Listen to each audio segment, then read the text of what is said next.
Budia, selamat pagi, Ibu. Pagi. Pagi, Budia. Budia. Selamat pagi, Mas Zain. Iya, kalau melihat tema Sumpah Pemuda tahun ini ya, Pemuda-Pemudi Bergerak, Indonesia Bersatu, makna besarnya apa buat Budia? Makna besarnya tentu kalau saya lihat dari perspektif komunikasi publik. Tapi saya ingin menyapa pendengar dulu, selamat pagi semua pendengar RRI dimanapun berada. Senang sekali bisa mengudara lagi nih. Jadi kalau dari perspektif komunikasi publik nih, khususnya komunikasi kehumasan pemerintah ya, sesuai dengan profesi saya saat ini, pesan itu tuh mengandung ada 3 lapis makna penting gitu. Jadi yang pertama itu Sumpah Pemuda sebagai komunikasi publik terbesar dalam sejarah bangsa. Ya kan, semua pemuda-pemudi bergerak ya kan untuk Indonesia bersatu gitu. Yang kedua adalah semangat Sumpah Pemuda ini mengingatkan lembaga pemerintah, termasuk dalam hal ini instansi di mana saya bekerja, Perpusnas Republik Indonesia, bahwa komunikasi publik harus menjadi jembatan, bukan sekadar saluran informasi aja gitu. Dan yang ketiga, perlunya narasi sebagai narasi yang sifatnya maksudnya isinya literasi gitu ya, menegaskan perlunya literasi sebagai fondasi persatuan yang modern pada saat ini gitu. Jadi memang karena perkembangan zaman itu pemuda-pemudi bergerak, Indonesia bisa harus bersatu gitu ya, maka kita akan menjadi bangsa yang maju gitu Mas Zain. Nah Budia, ini kan masyarakat juga menyoroti ya perkembangan generasi muda kita sekarang ini yang katanya ada degradasi moral lah, kemudian juga anak-anak muda kita Gen Z ini dan generasi Alpha itu semangat juangnya juga agak kurang begitu ya. Nah tadi ada beberapa narasumber kita yang memberikan saran kepada lembaga pemerintah dan juga lembaga lainnya agar lebih banyak membuat sebuah konten-konten yang narasinya bisa membangkitkan semangat mereka dan juga bisa menimbulkan rasa tanggung jawab yang besar begitulah bagi anak muda kita begitu. Nah itu harusnya bagaimana Ibu Dia ya?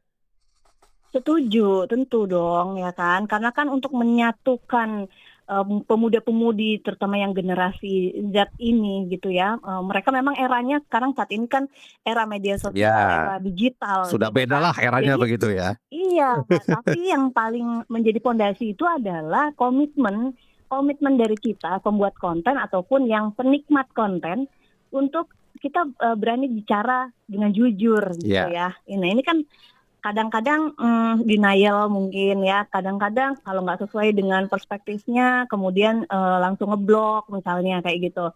Padahal sebenarnya semakin banyak kita mendengar gitu kan, semakin kita punya banyak perspektif. Tentunya verifikasi data itu menjadi penting. Jadi harus bicara jujur. Terus kalau kita menulis itu harus dengan tanggung jawab. Juga tentunya menggunakan media dengan bijak. Iya.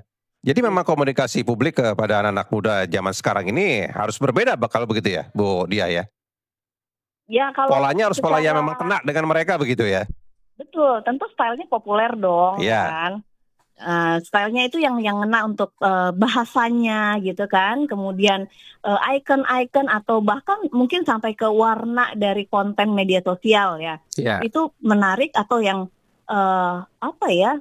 membuat mata tuh langsung wah ini apa nih gitu. Iya. Tapi kalau Bu Dia lihat sekarang ini ya, sebenarnya anak-anak muda kita itu seperti apa sih begitu? Karena kalau yang muncul berita-berita di media ini kan kebanyakan yang narasinya agak negatif, anak muda yang tawuran, anak muda yang balap liar dan lain sebagainya. Sementara di sisi lain kan sebenarnya banyak sekali anak-anak muda kita yang punya prestasi, menjadi pelopor di daerah mereka masing-masing. Nah ini kalau Bu Dia lihat bagaimana peran anak muda kita sekarang ini sebenarnya? Sebenarnya punya banyak peluang kalau saya melihatnya begitu, karena kalau pasti ada dua sisi atau banyak sisi bahkan ya gitu kan. Jadi ada yang baik, ada yang mungkin juga lebih senang diam-diam tapi berkarya kayak gitu. Ada juga yang terlalu banyak terpengaruh gadget misalnya sehingga tidak peduli dengan sekitarnya. Ada juga seperti itu, tapi juga banyak juga yang berprestasi gitu. Ya kan banyak apalagi sekarang kalau kita lihat dari sisi pendidikan ya, misalnya Puspresnas gitu kan, yang mendorong anak-anak itu untuk berprestasi untuk bisa dapat sekolah-sekolah favorit mereka kan gitu. Jadi banyak ikut lomba, banyak ikut kompetisi, menemukan sesuatu gitu. Dan terdorong juga untuk belajar secara daring gitu, karena banyak sekali informasi yang sudah tersedia di internet.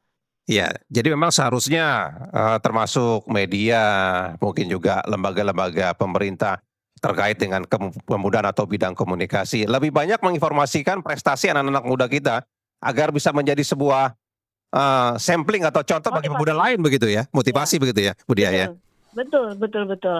Ya, apa namanya ya, kalau good news is bad news is good news, sebenarnya sekarang lebih bagus lagi itu adalah good news is good news gitu. Iya, iya.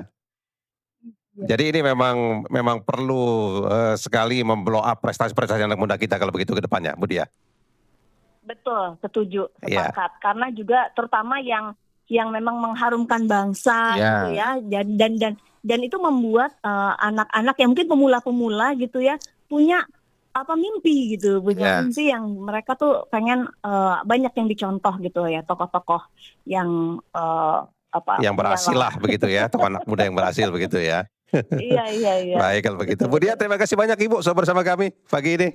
Oke, terima kasih Selamat Mas pagi Zain. Bu Diah. Pagi pagi.